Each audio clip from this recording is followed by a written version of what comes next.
Hi everyone, আসসালামু আলাইকুম। সবাই কেমন আছেন?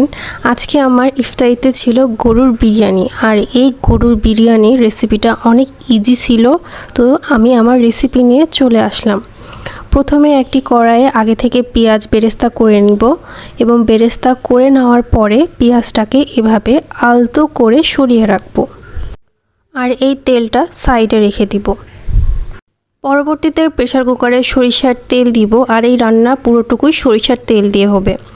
এরপর পেঁয়াজ কুচি দিব আর সেই সাথে দিব আস্ত 3টা কাঁচা রসুন, পরিমাণ মতো আদা বাটা, পরিমাণ মতো লবণ, স্পেশাল গরুর মাংসের মশলা দিলে অন্য কোনো কিছু দেওয়ার প্রয়োজন নেই। এই মশলার ভিতরে সব ধরনের স্পাইস অ্যাড করা আছে।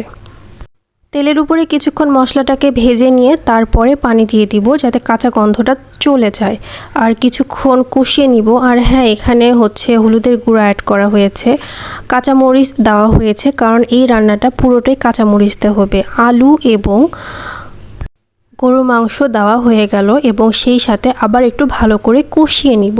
ভালো করে কষানোর পরবর্তীতে আবার পানি দিয়ে নিব। পানি দিয়ে প্রেসার কুকারে ঢাকনাটা লেগে দিব এবং 4 থেকে 5টা সিটি হওয়ার পরে প্রেসার কুকারটা আবার খুলব। পরবর্তীতে প্রেসার কুকারে ঢাকনা খোলার পরে এখানে চিনি গুঁড়া চাল দিয়ে দিব, সেই সাথে দিয়ে দিব মটরশুঁটি আর তেজপাতাও দিয়ে দিব এবং মাংসটার সাথে ভালো করে কষিয়ে নিব এই চালটা, আর পানি দিয়ে দিব সর্বশেষে।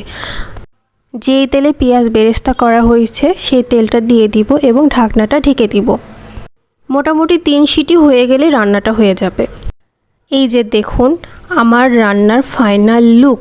এইটা অনেক মজা হয়েছে। আম্মু প্লেটে বাড়তেছিল, যখন বাড়তেছিল খুব সুন্দর একটা অ্যারোমা আসতেছিল এবং সর্বশেষে উপরে পেঁয়াজের বেরেস্তা দিয়ে পরিবেশন করা হলো। আর এইটা খেতে অনেক মজা ছিল, অনেক মজা।